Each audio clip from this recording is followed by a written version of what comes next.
santificado seja o teu nome, em favor de todos, ó Pai nosso que estás no céu. Santificado seja o teu nome, em favor de todos, ó Pai nosso que estás no céu. Santificado seja o teu nome, em favor de todos, ó Pai nosso que estás no céu. Santificado seja o teu nome, em favor de todos nós.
Como alguém que já quer seguir os passos do Mestre com fé e razão conscientes, como alguém que em si já soubesse ouvir as vozes dos seres que habitam o espaço infinito.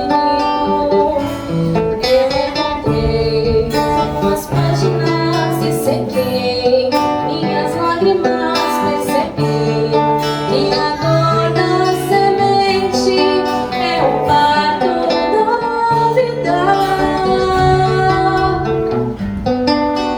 Minha dor me trouxe aqui pra entender a flor que brota em mim. Meu amor é aprendiz de um bem maior. Que seja assim, nesse vai e vem. Sei que voltarei pra cuidar da flor, pra acalmar a dor e ser feliz.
queridos amigos, queridas amigas, estamos aqui no Palermes. Hoje nós temos a participação do Grupo Harmonia, que é da ala jovem do nosso lar. Nós temos o nosso José, que também participa conosco, o Christian e a Isabela, que fizeram uma linda apresentação para nós. O Christian vai fazer a palestra hoje, o tema O Poder da Fé. E hoje vai ser a nossa última palestra do ano. E depois nós vamos retornar no dia 7 de janeiro.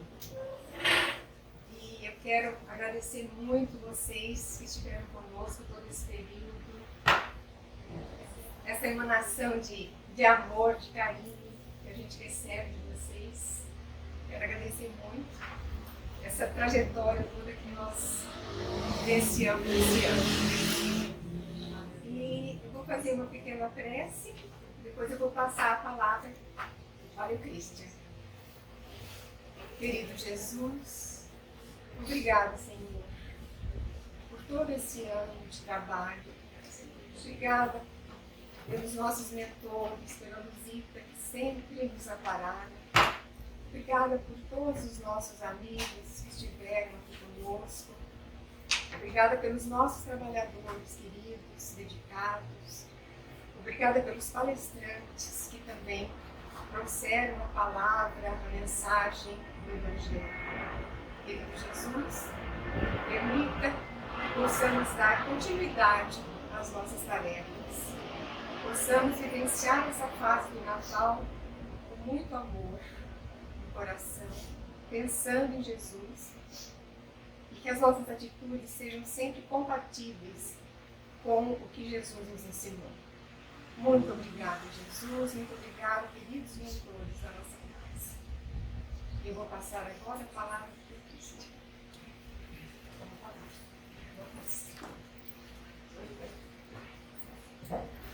Boa noite. Alegria imensa estar aqui nesse último dia de trabalho do ano, com algumas pessoas tão queridas que a gente encontra aí no caminhado. Que bom a gente poder estar aqui encerrando esse ciclo desse ano. O tema que nós trouxemos hoje, o poder da fé, ele tem como base o capítulo 19 do Evangelho segundo o Espiritismo, né? E fala sobre essa fé, essa palavrinha tão pequena, mas que é tão carregada de significados, né? A gente tem fé de acreditar em alguma coisa, fé, que não tem na música, né? O semeamento de fé. Esses tempos, meu filho, ele foi assistir o jogo do Londrina lá no estádio, ele falou assim: eu tenho fé que o Londrina vai ganhar, né? Então, tem um monte de significado, né? Só que nessa época do ano também que a gente vivencia e pensa tanto, né? E celebra o nascimento de Jesus, relembra, e é um momento de muitas reflexões, né, íntimas, sobre o que nós acreditamos, do que nós esperamos para o próximo ano. E também um momento de refletir o que nós, às vezes, nos propomos e, eventualmente, não atingimos ainda. E foi numa época que nem essa, mais ou menos, de clima natalino, em que uma mulher que ficara viúva com 7 filhos. O mais novo tinha 5, 6 anos e o mais velho tinha ali por torno de 14, 15 anos, né? A gente já vai pensando ali na escadinha. E como ela ficava viúva e não tinha ninguém para deixar os filhos, ela acabou parando de trabalhar para cuidar dos filhos. Então ela foi se desfazendo dos seus bens para que ela pudesse sustentar a casa dela. E ela foi vendendo todas as coisas que tinha na casa dela. Até que chegou um dia em que ela não tinha nada. Absolutamente nada para dar aos seus filhos. E só restou um aparelho na casa dela. Um rádio. Justamente porque, principalmente para as crianças menores, quando eles tinham fome, ela não tinha nada para comer, nada para oferecer para os seus filhos comerem, ela ligava aquele radinho, e aí os filhos escutavam às vezes alguma música, alguma programação, e acabavam induzindo um sono e os filhos dela dormiam. Era uma forma de disfarçar a fome dos filhos. E foi justamente num momento como esse, em que ela ligou o rádio, em uma situação como essa, e que estava passando um programa na rádio, e que o radialista falou: ei amigo, ei amiga, se você tem certeza que Deus existe, liga pra gente, eu quero ouvir a sua história. E ela não pensou duas vezes.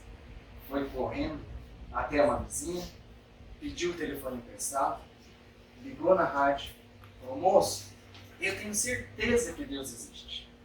E o radialista, um pouco cético, falou: olha, minha senhora, não sei se você entendeu a pergunta, talvez a senhora acredite em Deus, mas como a senhora tem certeza que Deus existe? E ela falou: moço, eu tenho certeza que Deus existe, porque se Deus não existisse, eu estaria 3 dias sem dar nenhum alimento para os meus filhos, só com água. Se não fosse Deus para sustentar a minha família, eu tenho certeza que nós não estaríamos aqui vivos. E eu queria aproveitar, irmãos, esse programa no rádio, porque eu tenho certeza que uma alma caridosa vai me ouvir. Eu queria pedir uma oportunidade para que eu pudesse ter a oportunidade de trabalhar, de alguém que pudesse me ajudar nesse momento que eu passo de tanta aflição. E realmente tinha alguém muito especial ouvindo aquele programa. O dono de uma rede de supermercados bastante conhecida na cidade, bastante próxima. Ateu. Absolutamente ateu. Que também encontrou ali uma oportunidade para dizer que Deus não existia. E aí ele chegou para 2 funcionários deles e falou: olha, vocês vão carregar o nosso maior caminhão com os melhores mantimentos que temos aqui no supermercado. Vocês vão passar no departamento ali de eletroeletrônicos e abastecer tudo que precisa para a casa daquela senhora. E quando vocês chegarem lá e ela perguntar quem é que mandou entregar aqueles mantimentos, vocês vão dizer que foi o diabo que mandou entregar. Ele ligou para a rádio, falou: olha, manda uma cobertura lá ao vivo que eu estou mandando entregar um caminhão cheio de mantimentos e coisas de eletrodomésticos para aquela senhora. Então assim foi feito. Os 2 colaboradores da rede de supermercados foram lá, chegaram no local, na casa dessa senhora, e começaram a descarregar os mantimentos, descarregar os eletroeletrônicos, né? E nesse momento, aquela mulher que tinha uma fé imensa já se colocou em joelhos e começou a agradecer a Deus, a Jesus, por ter mandado aquela dádiva para ela que ela tanto precisava. E durante o momento inteiro em que ela descarregava, em que era descarregado os mantimentos e todos os itens, ela não parava de agradecer em joelhos, fazer uma prece muito bonita em agradecimento ao que ela tinha recebido. E os 2 funcionários, descarregando e lembrando do que o patrão tinha falado, um olhou para o outro e falou: a gente vai perder o nosso emprego, ela não vai perguntar, né? Porque eu esqueci de falar, mas o dono do supermercado, quando deu essa instrução, falou que se eles não viessem com a resposta que ia estar no ar, eles ficariam desempregados. Que era para falar que era o diabo que tinha dado emprego. E aí chegou naquele momento, um olhou para o outro e falou: e agora? Um tomou a frente e falou: moça, a senhora não vai perguntar quem é que mandou entregar isso aqui, não? E ela falou assim: não vou não, meu filho. Porque quando o meu bom Deus manda, até o diabo obedece. Então, é sobre essa fé que a gente vai refletir um pouquinho hoje, né? Sobre isso que nós alimentamos dentro de nós e que a nossa bendita doutrina espírita nos ajuda muito a refletir e ter essa fé robusta utilizando as palavras de Kardec. Porque no capítulo 19 do Evangelho, e nós vamos ver isso um pouquinho, Kardec vai falar sobre a importância de termos uma fé robusta, que é diferente de uma fé vacilante, né? E ele vai usar 2 parábolas, 2 trechos, né, dos evangelistas para refletir sobre isso. E o primeiro é aquela passagem que a fé transporta montanhas, que está anotado por Mateus no capítulo 17, nos versículos de 14 a 20. Que é aquele trecho, né? Se tivesseis a fé do tamanho de um grão de mostarda, diríeis a essa montanha: transporta-te daí para ali, e ela o transportaria, e nada vos seria impossível. Eu confesso que na minha ignorância, eu fiquei com uma reflexão sobre esse trecho, que eu lembro eu, criança, escutando minha mãe falar sobre essa passagem, e criança leva tudo no sentido literal, né? E eu cresci entendendo literalmente. E eu não conseguia entender, né? Por que transporta montanhas? Qual que é o sentido de transportar montanhas? Eu nunca parei para refletir, para estudar, para vivenciar. Estou falando essas palavras porque nós temos um livro chamado Renúncia, psicografado por Chico, que nós temos a figura de Alcino. Alcino é um espírito evoluído, que já não precisava mais se encarnar, por isso o livro Renúncia, e ela fala que o Evangelho de Jesus nós precisamos seguir 4 caminhos. Nós precisamos conhecer o Evangelho, nós precisamos estudar, nós precisamos sentir e nós precisamos vivenciar. Talvez aqui a gente conheça a passagem de que a fé transporta montanhas. Talvez hoje aqui a gente vai começar um pequeno estudo. Talvez se a gente já estudou, a gente sinta o que essa mensagem, o que esse evangelho quer dizer para nós. E talvez, e o mais desafiador, é vivenciar o que o evangelho nos propõe. Porque sem dúvida nenhuma, o evangelho de Jesus é uma proposta. É uma proposta de comportamento, de renovação dos nossos comportamentos. Então que esse estudo de hoje, que essa reflexão de hoje, nos ajude um pouquinho na nossa caminhada para que a gente possa vivenciar o evangelho. Então Kardec vai nos falar que esse trecho ele deve ser entendido e deve ser estudado única e exclusivamente analisando o sentido moral. Não tem nada a ver eu lá com a minha cabecinha de criança olhando no sentido literal. E ele vai dizer que as montanhas que a fé desloca, que as montanhas que a fé vai transportar, são todas aquelas situações, aquelas dificuldades, aquelas resistências, aqueles maus pendores que todos nós, que nos propomos a fazer o bem, nos defrontamos quando nós queremos fazer o bem. Então, essas montanhas é que nós nos devemos desvencilhar. E que somente uma fé robusta, uma fé embasada, uma fé que esteja apoiada no raciocínio, na inteligência, vai nos proporcionar.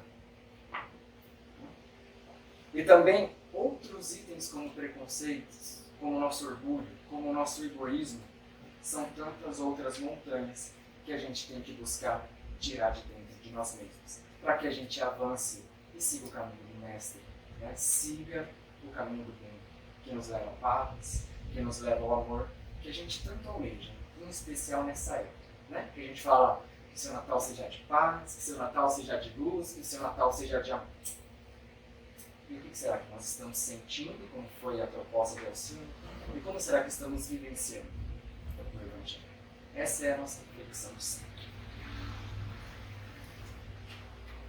E aí, falando de um conceito, já que nós falamos que a fé tem tantos significados, né? Kardec vai dizer que a fé nós podemos entender como uma confiança que se tem na realização de uma coisa.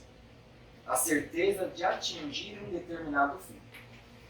Daí Kardec vai fazer uma comparação entre o que é uma fé robusta e o que é uma fé vacilante. Ele vai dizer que a fé robusta dá perseverança e cria energia, enquanto que a fé vacilante resulta de incerteza. A fé robusta, ela é calma e paciente, porque ela sabe o que vai acontecer, no momento certo, as coisas certas. Enquanto que a fé vacilante traz hesitação. A fé robusta providencia recursos para vencer obstáculos, sejam esses obstáculos grandes ou pequenos. Enquanto que a fé vacilante já nem procura meios de superar os obstáculos, pois não acredita que vai vencer.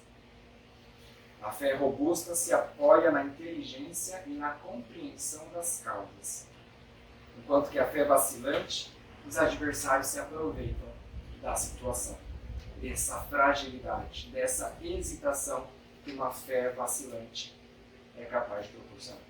Por isso que é importante o nosso estudo, a nossa reflexão, a nossa vivência no Evangelho. Porque a cada dia, enquanto nós vivenciamos em especial o Evangelho, nós vamos criando uma fé cada vez mais robusta dentro de nós, que nos sustenta a cada passo, né, na nossa caminhada evolutiva. Emmanuel tem uma mensagem num livro chamado Livro da Esperança, na lição 61, muito interessante. Aliás, esse Livro da Esperança, não sei se todos conhecem, mas assim, ele é uma verdadeira belezinha, porque ele pega cada trecho do Evangelho na sequência e Emmanuel vai refletindo, né, sobre os ensinamentos ali com toda aquela sabedoria dele. E no capítulo 60, na lição 61, ele vai falar justamente sobre essa parábola, essa passagem, e ele vai nos dizer que a gente nunca pode esquecer do auxílio de Deus. E ele vai falar que, indubitavelmente, nada de bom se efetua sem o auxílio de Deus. No entanto, vale destacar que o infinito amor age na Terra, nas questões propriamente humanas, pela capacidade do homem, atendendo à vontade do próprio homem. Então, o que acontece? Ele está falando nas questões humanas, né? Toda a evolução, tudo que nós alcançamos e já progredimos até aqui, e que é bom para a nossa evolução, sem dúvida contou com o auxílio de Deus. Mas isso também dependeu muito da vontade do homem. E aí ele vai relacionar isso com as outras coisas, com as questões espirituais, né? E ele fala, assim também os males que atormentam a vida humana podem ser extirpados da terra, se procurarmos construir o bem à custa do próprio esforço, com o auxílio de Deus. Então percebam, e ligando um pouquinho com o que a gente vem falando de sentir o Evangelho e vivenciar. Emmanuel, então, estamos falando que é importante, sem dúvida nenhuma, nós contamos com o auxílio de Deus. Mas é importante o nosso esforço, o nosso empenho, a nossa ação em relação a todas as causas que nos acontecem, né? Emmanuel ainda vai falar que é importante, que urge reconhecer que somos responsáveis pelas nossas próprias obras. Desse modo, com o auxílio de Deus, será possível transformar o mundo em radioso paraíso, a começar de nós mesmos. No entanto, isso apenas acontecerá se nós quisermos. Então aqui nós temos uma visão, né, por essa fala de Emmanuel, que as coisas boas, esse mundo radioso, esse paraíso, é possível, mas tem que começar de nós. É preciso agir. O que nos lembra aquela história, hoje é o último convite, cheio de história, né? Isso nos lembra aquela história de um viajante que estava caminhando e ele se defrontou com um rio muito extenso, muito largo, e ele estava pensando como ele ia fazer para chegar no outro lado da margem do rio. Foi então que um barqueiro chegou próximo dele com 2 remos, né, e ofereceu carona para ele. Ele aceitou. Quando ele estava quase entrando no barco, ele percebeu que em cada um dos remos tinha uma palavra escrita. Em um dos remos estava escrita a palavra fé, acreditar, e na outra palavra estava escrito agir. E aí, logo que entrou no barco, o viajante perguntou para o barqueiro o que significa essas 2 palavras, né, nos remos. E aí o barqueiro não falou nada. Foi remando, até que ele chegou no outro lado do rio, deixou o viajante lá, e daí que ele explicou. Ele falou, olha, esse barco é a sua vida. O outro lado do rio são os seus objetivos. Aquele que você está colocando agora, para o ano de 2025. Só que é muito importante que você, além de acreditar, que você age, que você tenha ação. E muito importante, nós temos que acreditar, nós temos que agir e conduzir o barco das nossas vidas com esses dois remos na mesma direção, com a mesma força e com a mesma intensidade.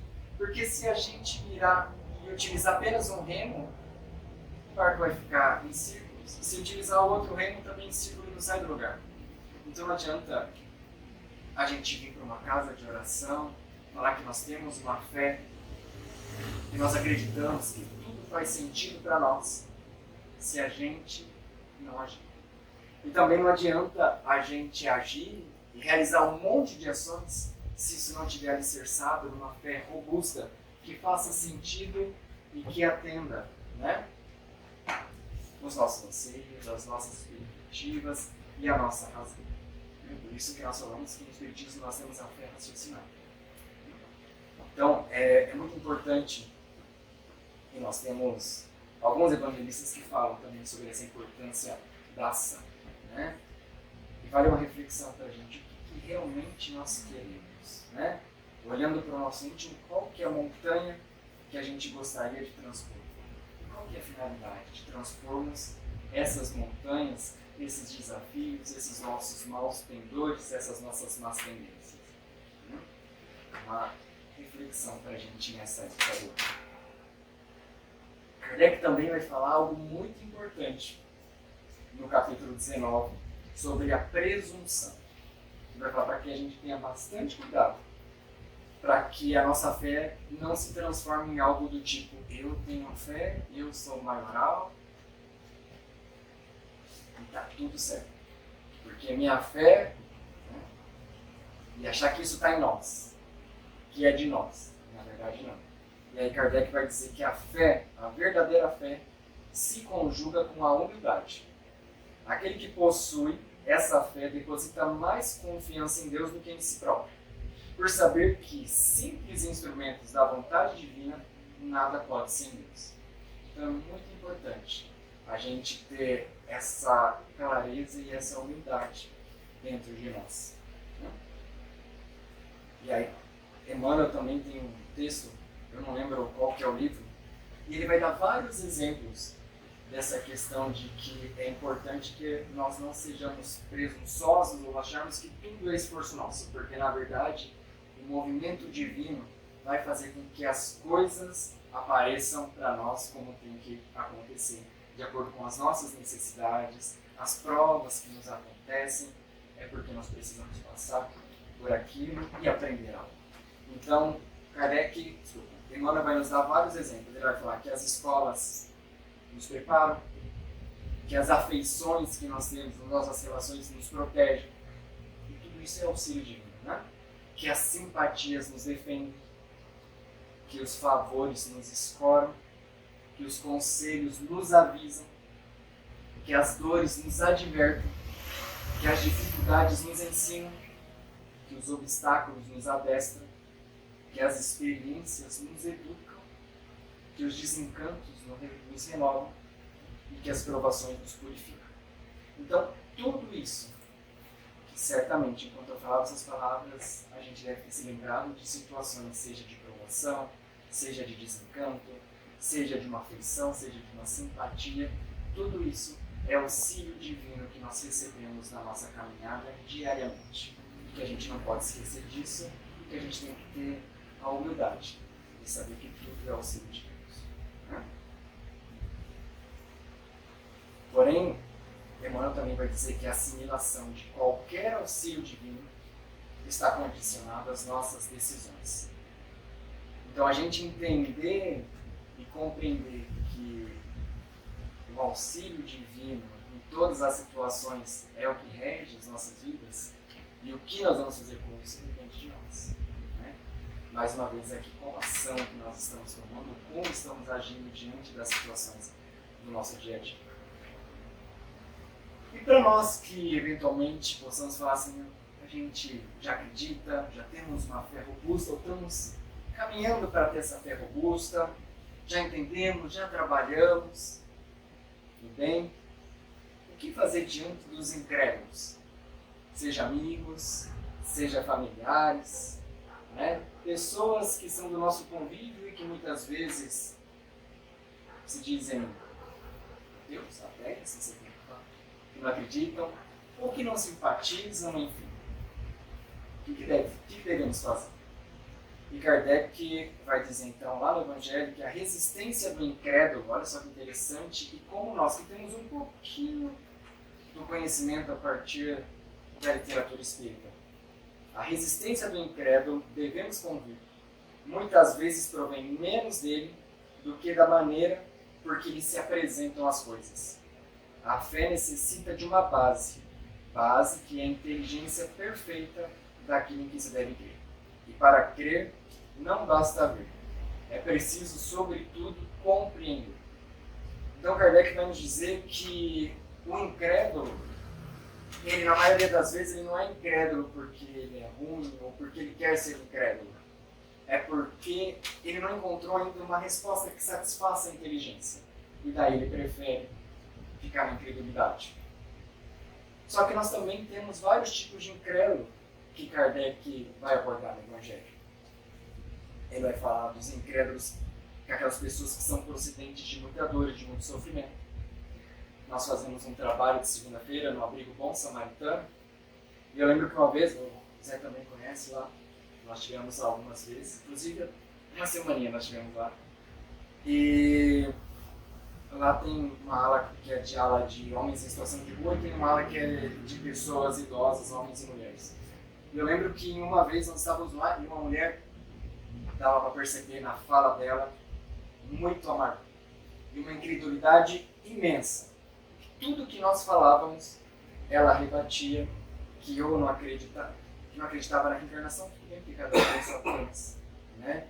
Mas que não acreditava em Deus, que não acreditava em Jesus, que não acreditava no Evangelho, era bem opositor a todas as reflexões que a gente tinha proposto para aquela noite. E tudo bem. Só que depois nós fomos conversar com ela individualmente, e daí a gente descobriu que ela tinha perdido a única filha dela. Entende a dor de uma pessoa? E que muitas vezes, quando não tem uma preparação, quando não tem um acesso a uma literatura como nós temos a nossa bendita doutrina, muitas vezes se perde, porque não satisfaz a inteligência.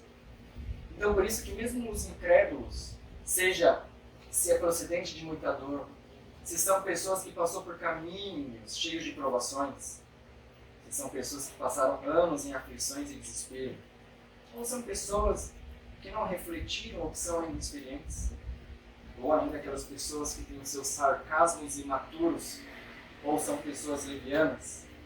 Cada um tem sua história e tem esse momento do qual nós devemos respeitar. Mas Kardec vai nos fazer a seguinte pergunta: não serão essas pessoas igualmente nossos irmãos diante de Deus? E se são nossos irmãos, o que nós devemos fazer? E aí ele vai dizer que nós devemos compartilhar essa fé e esse alimento da nossa fé que nós já temos um pouquinho, da mesma maneira que nós podemos partilhar o pão.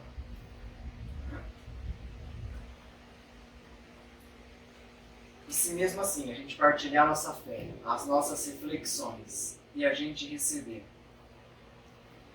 ódio, se a gente receber palavras e olhares violentos, aqui tem uma fala muito bonita, que vai dizer que a gente mesmo assim deve amparar essas pessoas em silêncio. Porque essas pessoas ainda são pessoas doentes. Então nós devemos amparar elas em silêncio, na clínica da oração. Então, se nada a gente consegue fazer através de uma conversa amiga, de uma conversa fraterna, ainda assim, nós não devemos esquecer que são os nossos irmãos e que a gente deve amparar no silêncio da oração, na clínica da oração. Essa é a proposta. Né? Mais uma historinha. Tem um livro chamado Cartas e Crônicas, é do irmão X, discografia do Chico.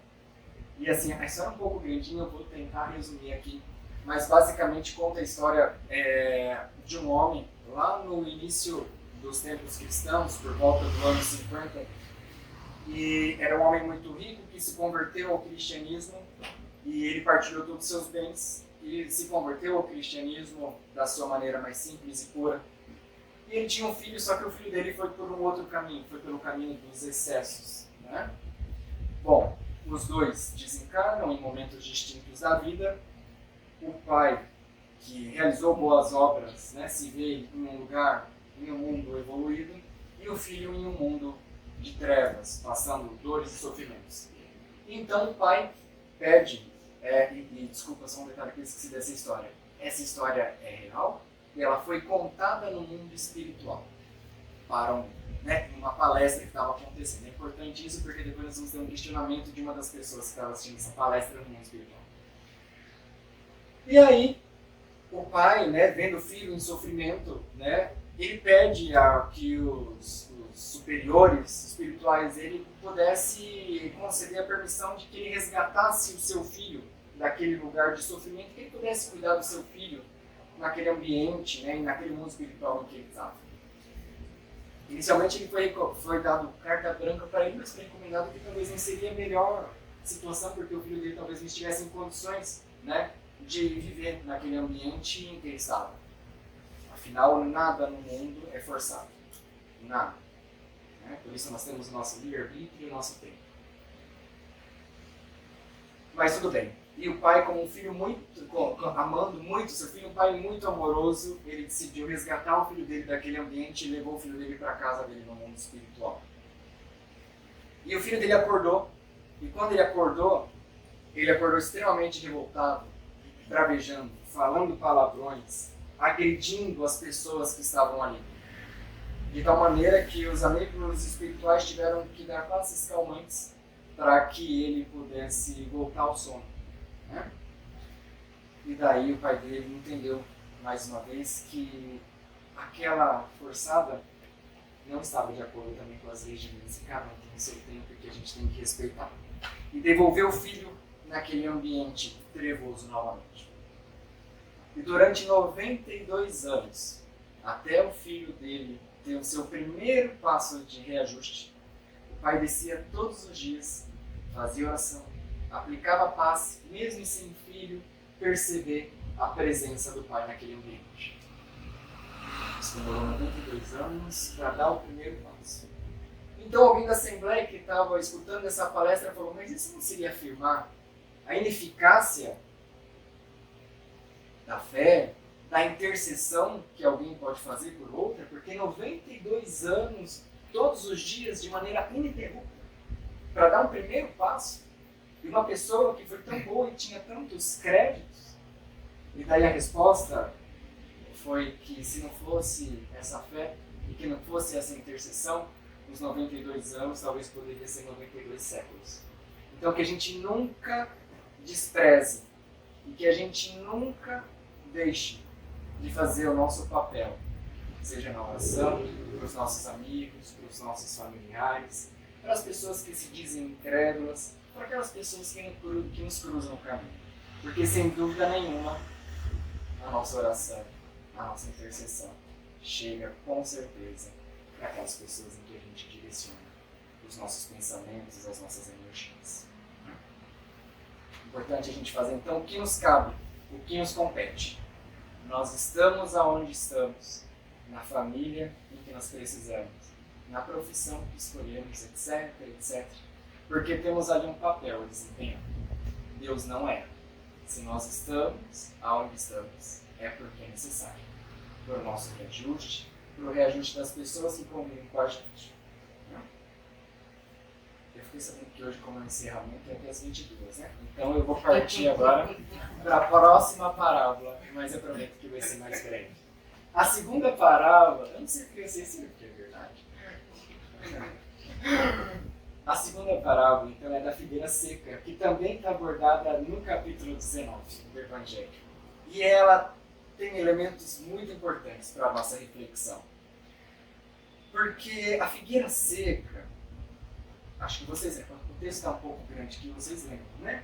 Então, o que acontece? Jesus estava em Jerusalém, ele olhou o templo e viu que tinha lá os comerciantes do templo, o pessoal estava fazendo câmbio, vendendo os animais para sacrifício e aquela coisa. Passou por ali, foi até Betânia, dormir com seus discípulos. No caminho tinha uma figueira, que daí ele tinha fome, foi buscar a figueira. Foi ver se tinha figos. Não tinha figos. Está escrito em Marcos que Jesus então, Pedro depois fala da figueira que ele amaldiçoou, né? No outro dia, Jesus e os discípulos voltam de Betânia para Jerusalém. Nós temos aquele episódio, então, da expulsão dos vendilhões do templo, né, dos comerciantes que estavam ali fazendo câmbio ou vendendo as coisas.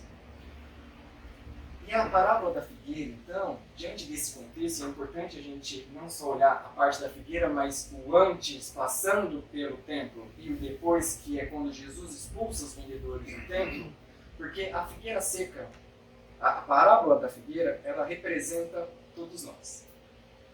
Que temos uma propensão para fazer o bem, que temos uma propensão para dar bons frutos, mas que por algum motivo a gente não produz. Né? E a figueira tem alguns elementos interessantes, porque para os judeus, a figueira representa a árvore da ciência religiosa. Adão, quando se descobre nu, ele se cobre com uma folha de uma figueira.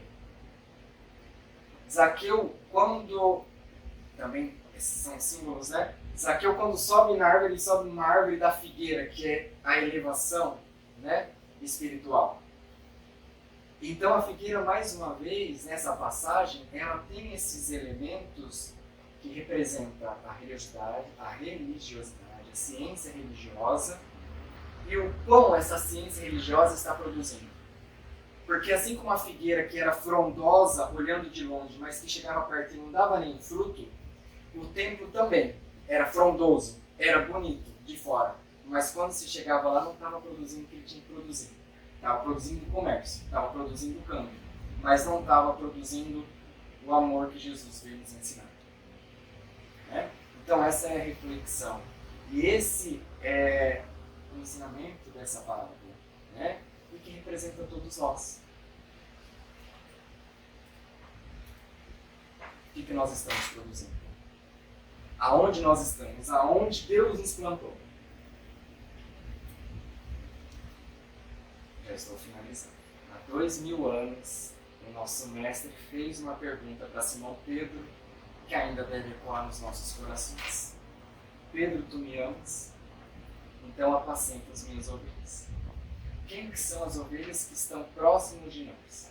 E o que nós estamos fazendo? Como estamos vivenciando a nossa fé, que é uma proposta do Evangelho. Não precisamos fazer grandes obras, coisas miraculosas ou grandiosas. Aonde nós estamos? O que nós estamos fazendo? Né? Para finalizar, eu gostaria de lembrar de Tiago, no capítulo 2, no versículo 26, que a fé sem obras é morta. Então, que a gente possa aproveitar esse momento natalino, que nós nos propomos a tantas coisas, né? Vou fazer um curso nisso aqui. Ah, vou viajar. Que a gente possa colocar também algumas obras nas nossas famílias, com os nossos amigos, se possível com o próximo, se possível dentro da casa espírita que nos acolhe, se não for na casa espírita, em alguma associação, em alguma casa de oração, que isso vai nos aproximar, certamente, de Deus, de Jesus, que é o nosso mestre, e vai fazer com que a gente avance um degrauzinho mais na nossa fé robusta e, consequentemente, na nossa jornada evolutiva. Agradeço muito a presença de todos, muito obrigado, foi ótimo esse ano participar algumas vezes com vocês, que em 2025 a gente possa estar junto mais uma vez, refletindo sobre os ensinamentos do Mestre. Que Jesus abençoe a todos.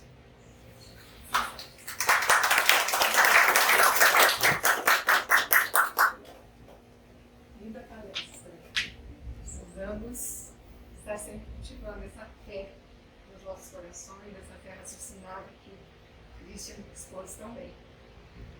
E eu gostaria de pedir se você pode fazer a prece final para nós. Como você faz? Boa E noite a todos. desejo a todos um feliz Natal, um ano novo maravilhoso. E agora a Camila vai. Então fechemos os nossos olhos, quem ficar à vontade para fechar os olhos. Sentir essa energia emanada nesse local. Sentir essa calmaria dentro de nós. Que nós possamos emanar essa energia pelo nosso corpo, pela nossa vida, por essa casa espírita. por esse quarteirão, por esse bairro, por essa cidade e por esse planeta. Mentalizamos a figura de Jesus, nosso irmão, nosso mestre maior, governador desse orbe terrestre, que nos lembra nessa data tão próxima o seu nascimento. Mas façamos a reflexão dentro do nosso coração. Quando Jesus nasceu para você? E será que Jesus já nasceu para você? Não importando a data, não importando o local. Quando Jesus nasceu para nós? Jesus nasceu para Pedro, quando renegou Jesus por 3 vezes, quando o galo cantou pela manhã. Jesus nasceu para o apóstolo Paulo, quando na entrada de Damasco visualizou a figura de Jesus em espírito, caiu-se do camelo e ali naquele momento ele sentiu o grande poder de Jesus. E foi naquele momento que Jesus nasceu para o apóstolo Paulo.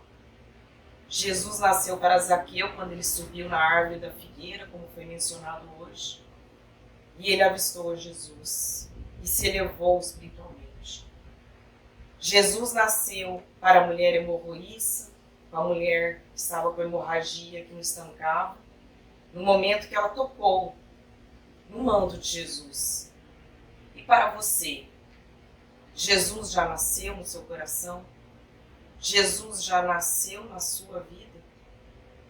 Pensemos nesse irmão querido, nesse mestre maior, nesse espírito de tamanha envergadura que nos rege, nos guarda e nos governa há 4,5 bilhões de anos. A energia, o seu material, a sua emanação que ele nos traz para o nosso planeta. A magnitude desse mestre, desse espírito que nos guarda, que nos governa, que ele possa nascer realmente no nosso coração, que nós possamos tornar a nossa fé cada vez mais robusta, cada vez mais raciocinada e aprofundando no seu evangelho, nos seus ensinos. Que nós possamos nesse novo ano fazer Jesus nascer e resplandecer no nosso coração, na nossa vida e principalmente nas nossas atitudes. Que Jesus abençoe grandemente a cada um de nós. Que Jesus abençoe este novo ano. Que Jesus abençoe a nossa família. Que Jesus abençoe toda a nossa cidade, nosso planeta. Que nós possamos estar reunidos neste novo ano, com cada vez mais aprendizado, nessa casa espírita que nos abraça toda semana. Que nós possamos estar reunidos cada vez mais na fé de Jesus. Obrigado, Senhor Jesus, por mais esse ano e pelo nosso trabalho. Que assim seja.